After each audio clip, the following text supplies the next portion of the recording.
Praise the Lord everyone. मैं सुमित छाबड़ा आज फिर से आपका स्वागत करता हूं जीवित परमेश्वर की हजूरी में। साथ ही साथ मैं आपका स्वागत करता हूं अपने इस चैनल पर। मेरे बिलीव है कि जब आप वीडियोस को देख रहे हैं, परमेश्वर का आत्मा आपसे बात कर रहा है, परमेश्वर का आत्मा आपकी सहायता कर रहा है प्रार्थना को नए तरीके से करने में, और आप नई आत्मिक ऊंचाइयों को छू रहे हैं। आइए अपनी आंखें बंद करें। आज के वचन के लिए हम परमेश्वर से प्रार्थना करते हैं। खुदा बाप, हम आपका धन्यवाद देते हैं आज के आशीषित समय के लिए। हम धन्यवाद देते हैं आपके इकलौते पुत्र प्रभु यीशु मसीह के लिए। हम प्रार्थना करते हैं आज आपका वचन लोगों से बात करे, आज आपका वचन लोगों के जीवन में काम करे, इनके जीवन को बदले, इनके जीवन में डिलीवरेंस को लेकर के आए, छुटकारे को लेकर के आए। हर एक शैतान की युक्ति को हम यीशु के नाम से कैंसिल करते हैं और धन्यवाद के साथ हम प्रार्थना प्रभु यीशु मसीह के सामर्थी नाम से मांगते हैं। आमीन आमीन। आइए परमेश्वर के वचन से हम आगे बढ़ते हैं। पहला राजाओं 8 अध्याय उसकी 6वीं आयत से मैं पढ़ता हूँ। तब याजकों ने यहोवा की वाचा का संदूक उसके स्थान को अर्थात भवन के पवित्र स्थान में, जो परम पवित्र स्थान है, पहुंचाकर करूबों के पंखों के नीचे रख दिया। करूब संदूक के स्थान के ऊपर पंख ऐसे फैलाए हुए थे कि वे ऊपर से संदूक और उसके डंडों को ढाके थे। डंडे तो इतने लंबे थे कि उनके सिरे उस पवित्र स्थान से, जो पवित्र स्थान के सामने था, दिखाई पड़ते थे, परंतु बाहर से वे दिखाई नहीं पड़ते थे। वे आज के दिन तक यही हैं। संदूक में कुछ नहीं था, उन 2 पटरियों को छोड़ जो मूसा ने होरेब में उसके भीतर उस समय रखी थी, जब यहोवा ने इजराइलियों के मिस्र से निकलने पर उनके साथ वाचा बांधी थी। जब याजक पवित्र स्थान से बाहर निकले, तब यहोवा के भवन में बादल भर गया, और बादल के कारण याजक सेवा टहल करने को खड़े न रह सके, क्योंकि यहोवा का तेज यहोवा के भवन में भर गया था। हालेलुया। मिलाप वाला तंबू जिसमें मूसा परमेश्वर से बात किया करता था, जिसमें परमेश्वर जो है वो मूसा से मिलने के लिए आया करता था, उसका जो परम पवित्र स्थान था, उस परम पवित्र स्थान में कुछ भी नहीं रखा गया था, केवल वाचा के संदूक के अलावा। जो वाचा का संदूक था, उसमें जब इजरायली निर्जन स्थान से निकल रहे थे, उस वक्त उस संदूक में एक तो 2 पटरियां थी जिसमें 10 आज्ञाएं थी जो परमेश्वर ने मूसा को दी थी, और एक मन्ना से भरा हुआ मर्तबान उसमें रखा जाता था, जो इजरायलियों को प्रतिदिन परमेश्वर भोजन के रूप में उपलब्ध कराता था। और तीसरी चीज़ जो उसमें रखी जाती थी वो थी हारून की वो छड़ी, जिसमें परमेश्वर के सामर्थ्य के द्वारा कलियां निकल के आई थी। हालेलुया।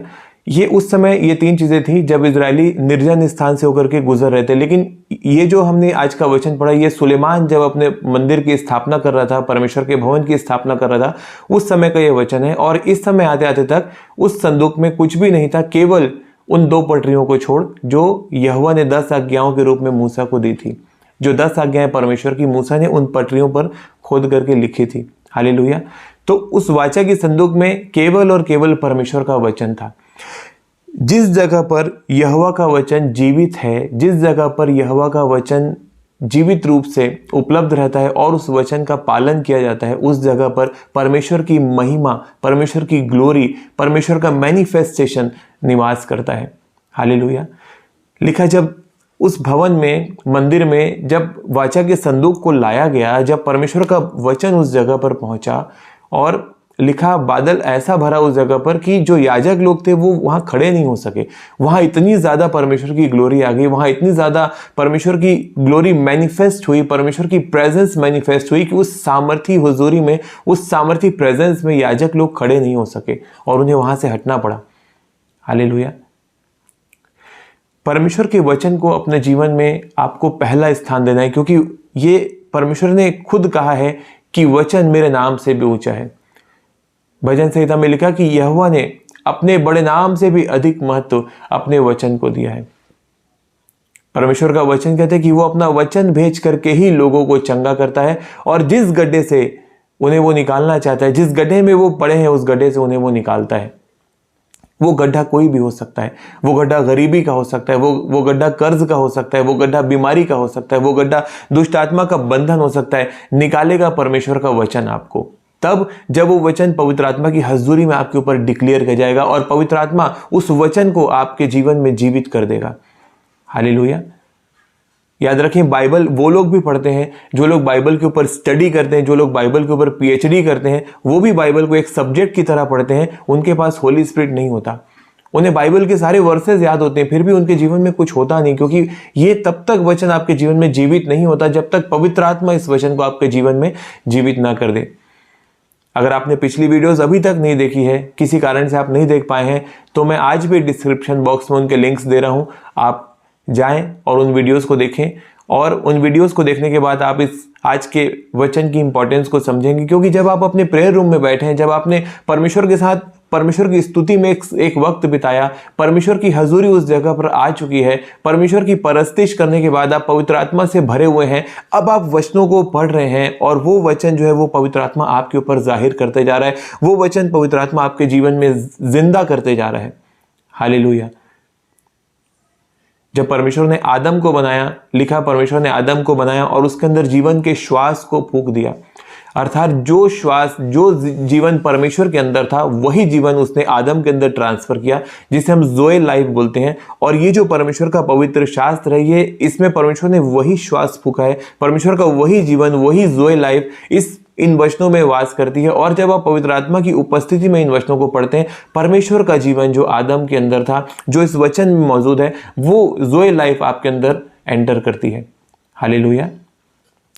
मैं जानता हूं आज के वचन को सुनने के बाद आपकी बाइबल रीडिंग चेंज होने वाली है। बाइबल रीडिंग को महत्वपूर्ण स्थान दे। हमने पिछले 3-4 सालों में परमेश्वर के बड़े बड़े काम अपने जीवन में देखे, बिगेस्ट टेस्टिमनीज हमने अपने जीवन में ली है, और इन्हीं 3-4 सालों में परमेश्वर की ग्रेस से हमने पवित्र शास्त्र को, बाइबल को 13 से 14 बार पढ़ के खत्म किया है। हालेलुया। जो पिछले 8 सालों में नहीं हो सका था, वो पिछले 3 से 4 सालों में परमेश्वर ने हमें ग्रेस दी, और हम इस पवित्र शास्त्र को पढ़ने पे, और जैसे जैसे परमेश्वर वचन को हम पर जाहिर करता गया, हमारे जीवन में अद्भुत और अचंभे काम होते गए। हालेलुया।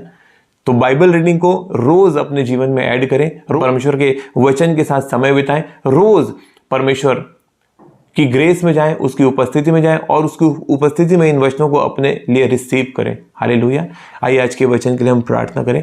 खुदा बाप, हम आपका धन्यवाद देते हैं आज के वचनों के लिए। मेरे सामर्थ्य पिता, मैं जानता हूं मेरे सामर्थ्य परमेश्वर, आज आपने अपने लोगों से बात की और आज आपका आत्मा इनके जीवन को बदल रहा है, इनकी वचन के प्रति इनकी भूख और प्यास बढ़ रही है, और बाइबल रीडिंग को लेकर के ये लोग गंभीर हो रहे हैं। मेरे सामर्थ्य पिता, हर एक शैतान की युक्ति जो इन्हें बाइबल रीडिंग में रुकावट डाले, जो इन्हें रोके, जो इन्हें डिस्ट्रैक्ट करे, मैं प्रभु यीशु के नाम से उन्हें इनके जीवन से कैंसिल करता हूं। मेरे सामर्थ्य पिता, सारी महिमा मैं आपके अनोखे और अद्भुत नाम को देता हूं, और धन्यवाद के साथ प्रार्थना प्रभु यीशु मसीह के नाम से मांगता हूं।